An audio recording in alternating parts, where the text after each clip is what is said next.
बड़ी अच्छी बात किसी ने कही है कि मुत्तहिद हो तो बदल डालो निज़ाम गुलशन, मुंतशिर हो तो मरो शोर मचाते क्यों हो। तकरीर कर रहे थे मुफ्ती शहरियार साहब स्टेज पर, नामवर मुकर्रिर हैं, पूरी इंडिया के अंदर उनकी तकरीरें होती हैं और सब लोग जानते हैं। लेकिन वो कहते हैं कि लोग आज के दौर में ऐसे हैं जो मौलवियों पर बहुत ज्यादा कमेंट्स करते हैं, और इस तरह की हरकत अगर स्टेज पर हो जाए अवाम के सामने तो फिर कहां जबानें और बातें रुकने वाली होती हैं। लोग टारगेट करते हैं और तरह तरह की फब्दियां कसा करते हैं कि इन मौलवियों ने बेड़ा गर्क कर दिया, समाज को डुबो दिया, ना जाने कितनी कमेंट्स उलमा के पीछे लगा देते हैं। लेकिन सबसे साफ सुथरी जमात जो है वो उलमा की होती है, क्योंकि आलिम जो है वो नाइब रसूल होता है, आलिम जो होता है वो अंबिया का वारिस होता है, तो उनके साथ अच्छा सलूक करना चाहिए। लेकिन मैं कहूंगा यहां जो मकामी मौलवी साहब थे उन्होंने अपनी सलाहियत को मनवाने के लिए या दिखाने के लिए, देखिए अगर कोई इख्तलाफी मसला है, स्टेज पर कोई बयान कर रहा है, तो उनसे आप तन्हाई में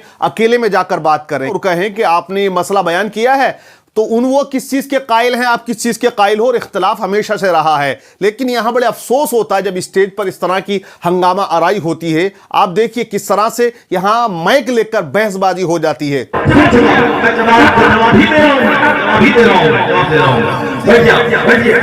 आपने सुना कि किस तरह से ये मौलवी साहब मकामी मुफ्ती शहरियार साहब की किसी बात से इख्तलाफ रखते हैं। उन्होंने दौरान तकरीर कोई मसाइल बयान कर दिए, नमाज पढ़ने का, ट्रेन में नमाज कैसे पढ़ी जाए, ये बड़ा अहम मसला है, आप भी याद रखें और होना भी चाहिए हर मुसलमान को याद।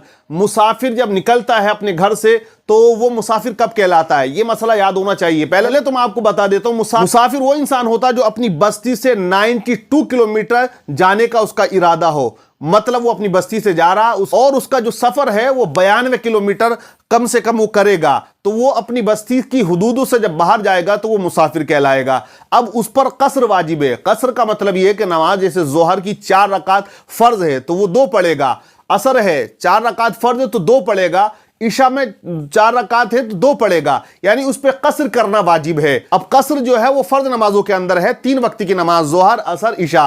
मगरिब की 3 रकात है पूरी पढ़नी है, फजर में 2 रकात फर्ज है पूरी पढ़नी है। लेकिन सुन्नत मौकिदा जो है इनमें कोई कसर नहीं है, इनको पूरा ही आपको पढ़ना है। लेकिन अगर कोई मुसाफिर अपनी बस्ती से बहुत दूर गया, 4-5 दिन का उसका सफर होता है, जाते बहुत से लोग और बहुत से बस्ती से दूर निकल जाते हैं, तो अब वो जब नमाज पढ़ते जमात के साथ मस्जिद में तो उनको पूरी पढ़नी है, मुकम्मल 4 रकात। लेकिन अगर वो कहीं इमामत कर रहे हैं तो उनको 2 ही पढ़ना है।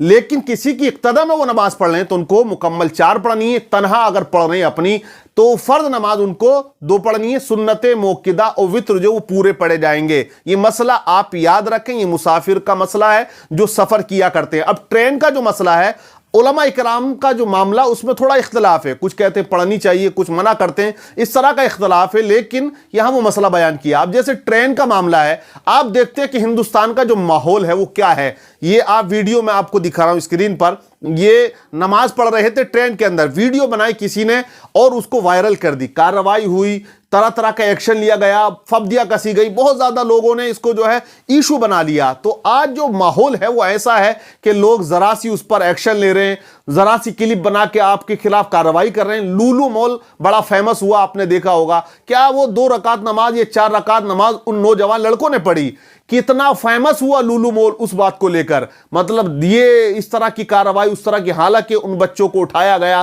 पूछताछ भी की गई, किसने भेजा, बहुत ज्यादा मतलब जो है हंगामा आराई हुई। तो आप समझ सकते हैं माहौल क्या है। मैंने देखा बंगाल से एक बस कलियर शरीफ होती हुई अजमेर जाने वाली है, लेकिन उन लोगों ने कहीं जंगल में नमाज पढ़ ली। वहीं पर कुछ लोग आए, बजरंग दल या RSS वाले, उन्होंने हंगामा खड़ा कर दिया, पुलिस को जो है बुलाया और उनके खिलाफ जो है कार्रवाई, FIR दर्ज हुई, उनको अपनी जो है जमानतें करानी पड़ी। इस तरह का मामला आते हैं तो माहौल बहुत ज्यादा डेंजर हो चुका है। तो नमाज जो है अगर कोई पढ़ रहा है, उसको अगर सुविधा पूरी मिल रही है ट्रेन में तो वो पढ़ सकता है। ज्यादातर उलमा का यही मामला है, वो सिमत का तायुन कर ले, यकीन कर ले कि काबा किधर है। क्योंकि आज देखें काबे का जो तायुन है वो बड़ा मुश्किल होता है जब सफर में हम होते हैं। लेकिन मोबाइल एक ऐसी चीज है कि इसमें एप्लीकेशन बहुत ज्यादा है کہ اس میں آپ جو ہے ڈالیں گے تو وہ سمت بتائے گا کہ کعبہ کدھر ہے۔ اس مسئلے کو لے کر یہ مولوی صاحب جو بستی کے تھے مفتی شہریار صاحب سے بھڑ جاتے ہیں اور وہیں پر بحث بازی۔ اب عوام کے اندر جو تاثرات جاتے ہیں